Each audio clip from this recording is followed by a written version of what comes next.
Hai, selamat datang di Beranda Sendu. Tempat kamu mampir sebentar kalau lagi penuh rasa, lagi butuh tenang, atau cuma ingin dengerin cerita yang diam-diam. Mirip sama hidup kamu sendiri. Aku harap kamu nyaman dengerin ini ya. Selamat mendengarkan. Malam ini aku mau bacain sebuah cerita yang dititipkan seseorang. Cerita tentang pindah rumah, tentang ketakutan awal, dan tentang bagaimana seorang teman masa kecil bisa jadi bagian hidup yang melekat sampai kita dewasa. Mungkin sambil dengeran ini, kamu juga bakal keinget seseorang. Kita masuk ke cerita. Ia bercerita begini. Aku pindah rumah waktu umur 10 tahun. Waktu pertama masuk, rumah itu kerasa asing banget. Kayak setiap sudutnya masih menunggu buat kenal siapa yang bakal tinggal di dalamnya. Sunyi, dan entah kenapa, aku juga ikut ngerasa sepi. Kalau kamu pernah pindah rumah atau pernah ada di tempat baru yang bikin kamu canggung, kamu pasti ngerti banget nih rasanya, kayak dunia baru yang gak tahu nama kamu. Tapi semua berubah waktu ia ngeliat seorang anak laki-laki di halaman sebelah dengan kaos susuk, rambut acak-acakan, lagi sibuk nyusun batu bata seolah bikin benteng impian.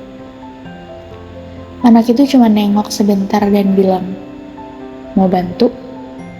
Biar benteng yang gak roboh." Lucu ya, kadang penerimaan datang dari kalimat sesederhana itu. Dan tiba-tiba halaman yang asing itu berubah jadi tempat pertama yang merasa disapa oleh dunia barunya.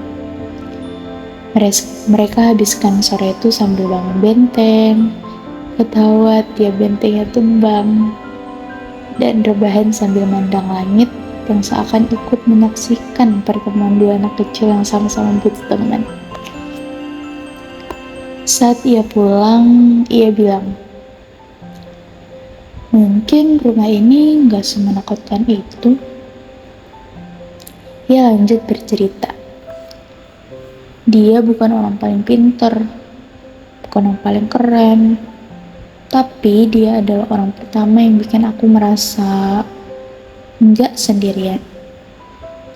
Kadang kebahagiaan masa kecil itu sederhana banget ya. Kamu pasti ngerasain juga kan? Sepeda yang dipakai barengan, ciki yang rasanya lebih enak kalau dimakan rame-rame, atau layangan yang putus tapi tetap dibanggain karena warnanya bagus.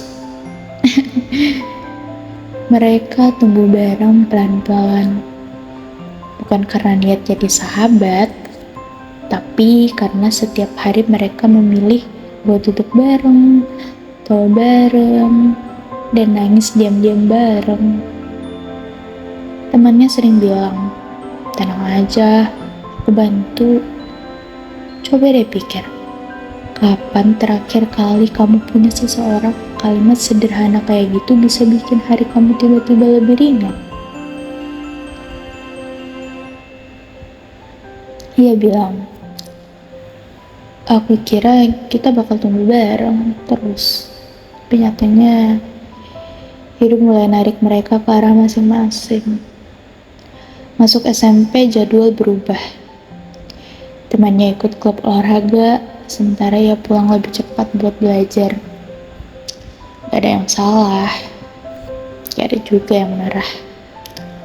Tapi mungkin jaraknya mulai kerasa. Kalau kamu dengar ini sambil kebayang wajah seseorang, mungkin kamu juga pernah ngerasain rasanya kehilangan tanpa benar-benar kehilangan. Ya, hanya karena hidup harus tetap berjalan. Benteng kecil yang dulu mereka bangun perlahan ditelan rumput tinggi, seolah bilang, waktunya berubah. Dan mereka tahu, masa kecil mereka sudah lewat. Di akhir ceritanya ia bilang, suatu pagi, dia bilang keluarganya mau pindah kota.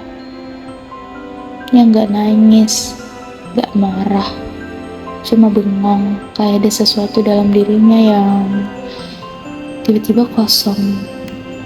Hari terakhir mereka duduk di benteng tua itu, yang sudah rusak, rapuh, tapi tetap jadi tempat terbaik untuk mengucapkan selamat tinggal yang sulit.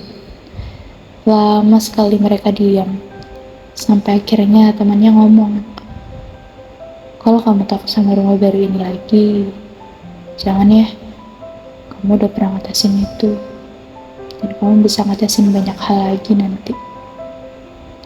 Kalimat sederhana, tapi dalam, dan entah kenapa menenangkan. Terus dia pergi, katanya pelan, tanpa janji, tanpa drama, tanpa kata kita harus tetap kontak, karena mereka tahu beberapa hubungan gak dibuat untuk terus dipaksain. Beberapa hubungan cukup jadi kenangan yang lembut. Sampai sekarang, setiap ia lewat halaman rumah, selalu ada bagian dirinya yang keinget benteng kecil dan temennya yang pertama kali bikin dunia asing terasa hangat. Nah, cerita ini bukan tentang cinta, bukan tentang perpisahan yang pahit juga, tapi tentang seorang yang datang di waktu yang tepat. Beberapa orang hadir dalam hidup kita bukan buat tinggal lama, tapi buat nemenin kita melewati masa tumbuh yang paling sepi. Coba kamu pikir sejenak, siapa orang yang dulu pernah nemenin kamu di masa sulit, tapi sekarang cuma tinggal di ingatan. Kalau ada, gak apa-apa ya, itu bukan kehilangan, itu cara hidup bilang, terima kasih sudah pernah tumbuh baru. Oke, terima kasih sudah mampir di Beranda Sendu. Sampai jumpa di episode selanjutnya ya. Jaga hatimu dan masa kecilmu. Bye.